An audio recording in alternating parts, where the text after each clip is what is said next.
नमस्कार किसान भाई, स्वागत है आपका हमारे यूट्यूब चैनल किसान मित्र एग्रीकल्चर में। किसान भाई, इस वीडियो में मैं आपको बताने वाला हूँ कि गेहूं की पैदावार कैसे बढ़ाएं। किसान भाई, आप क्या करके और कौन सा तरीका अपना कि आप गेहूं की पैदावार आप बढ़ा सकते हो, इसकी विस्तार से जानकारी किसान भाई आपको मैं इस वीडियो में देने वाला हूँ। किसान भाई, आप गेहूँ में फुटाव बढ़ा सकते हो, उसमें कल्ले की मात्रा भी बढ़ा सकते हो और आप किसान भाई गेहूँ से उत्पादन भी ज़्यादा ले सकते हो। पर किसान भाई, इसके लिए आपको एक निश्चित तरीका अपनाना होगा। कुछ आवश्यक चीज़ें आपको गेहूं में डालनी होगी और जो आप पानी लगाते हो गेहूं में, उसका भी किसान भाई आपको समय का ध्यान रखना होगा। इसके अलावा कौन कौन सी महत्वपूर्ण बातें जो आपको गेहूं की फसल में बुआई से लेकर कटाई तक आपको ध्यान रखनी है। किसान भाई, अगर गेहूँ की फसल में 4 महीनों में आपने ये चीज़ें ध्यान में रख ली तो आप गेहूँ में उत्पादन किसान भाई आप ज़्यादा ले सकते हो, क्योंकि 4 महीनों में किसान भाइयों से कुछ ना कुछ गलती हो जाती है, जिससे एक गलती से ही पैदावार कम हो जाती है।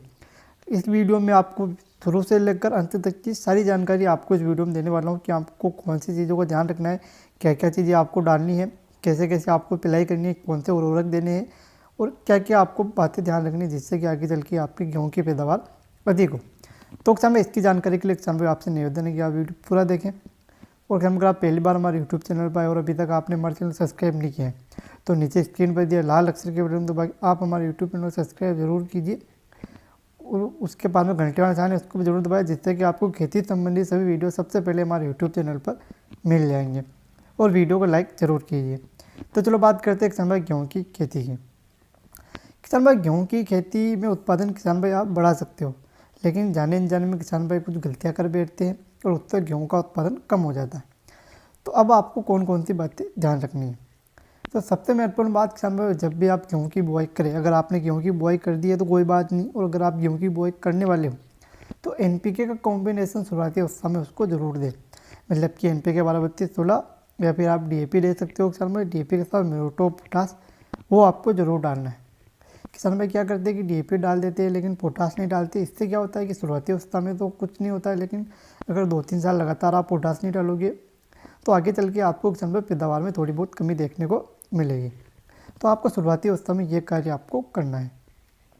अब क्या होता है, किसान भाई कुछ ज़्यादा पोषक तत्व भी दे देते पैदावार बढ़ाने के लिए। मतलब कि उसमें जिंक भी डाल दिया, उसमें सल्फर डाल दिया, यूरिया डाल दिया, नैनो यूरिया का छिड़काव भी कर दिया। तो इससे क्या होता है किसान भाइयों, आपके एक तो खर्चा ज़्यादा हो जाता है और पैदावार भी नहीं बढ़ती। वो क्यों होता है किसान भाइयों? क्योंकि किसान भाइयों, जो चीज़ आप गेहूँ को दे रहे हो, क्या गेहूँ की फसल को उसकी ज़रूरत भी है।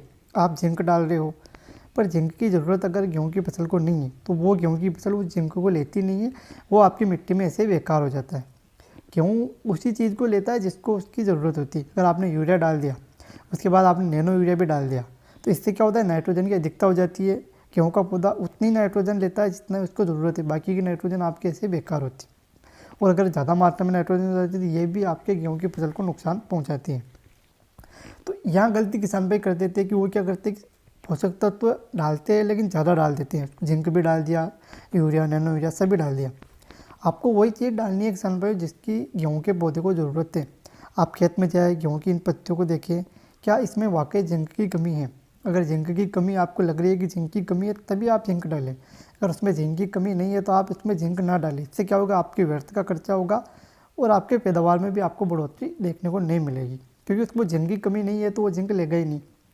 अब बात करते हैं यूरिया की। अगर आपने यूरिया खाद डाल दिया है तो आप नैनो यूरिया का छिड़काव करने में जल्दबाजी ना करें।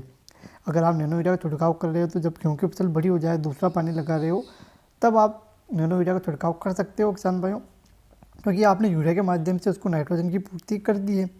और नैनो यूरिया में भी किसान भाई नाइट्रोजन ही होता है। अगर आप दोनों डाल रहे हो तो इससे नाइट्रोजन की अधिकता हो जाएगी। तो ये बात भी आपको महत्वपूर्ण रूप से ध्यान रखनी है, जिससे कि आपको आगे चलकर उत्पादन में आपको कमी देखने को ना मिले। किसान भाई, ये छोटी छोटी गलतियाँ किसान भाइयों से हो जाती है और इन्हीं गलतियों की वजह से आगे चलकर गेहूँ की पैदावार में कमी होती है। अगर इन चीज़ों का अगर शुरुआत में अगर किसान भाई ध्यान रख लेते हैं तो इससे क्या होता है कि आगे चलकर आपको पैदावार में कमी देखने को नहीं मिलेगी। अब ये चीज़ें तो आपको शुरुआती अवस्था में ध्यान रखनी है। अब तीसरी चीज़ ध्यान में आपको ये रखनी है किसान भाइयों की खरपतवार। अगर आपके खेत में खरपतवार है तो आप शुरुआती अवस्था में किसान भाई रासायनिक दवाओं का छिड़काव ना करें, क्योंकि शुरुआती अवस्था में पौधा छोटा रहता है। अगर उस समय पौधे को अगर झटका लग जाता है तो इससे क्या पौधे का ग्रोथ कम होती है, फुटाव कम होता है। तो आप शुरुआती अवस्था में खरपतवार हैं तो आप निराई गुड़ाई के माध्यम से निकाल ले।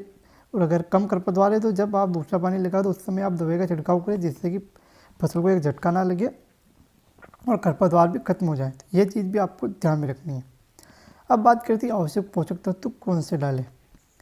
किसान भाई कई तरह के खाद डालते हैं पैदावार बढ़ाने के लिए, लेकिन आपको डालना एक समय फर्स्ट पानी लगाते समय यूरिया, क्योंकि यूरिया खाद किसान भाई नाइट्रोजन उसमें होती है और वो सबसे ज़्यादा ज़रूरी होता है गेहूँ के लिए, क्योंकि ये आपके एक तो फुटाव बढ़ाएगा, उसकी ग्रोथ बढ़ाएगा और कल्ले जो आएंगे किसान भाई, अगर फुटाव ज़्यादा होंगे तो कल्ले ज़्यादा आएंगे, अगर फुटाव भी कम होगा तो कल्ले आपके कम आएंगे और कल्ले कम आएंगे तो पैदावार कम होगी। तो इससे क्या करना है कि आपको यूरिया खाद डालना है। यूरिया खाद किसान भाई आपको 40 किलोग्राम प्रति एकड़ हिसाब से आप डाल सकते हो। इससे क्या आपकी एक तो ग्रोथ बढ़ जाएगी, पीलापन है तो वो दूर हो जाएगा और शुरुआती अवस्था में अगर पोषक तत्व मिल जाएंगे, क्योंकि आपने शुरुआती अवस्था में NPK का कॉम्बिनेशन दे दिया है और नहीं भी दिया है तो भी आपको यूरिया तो डालनी है।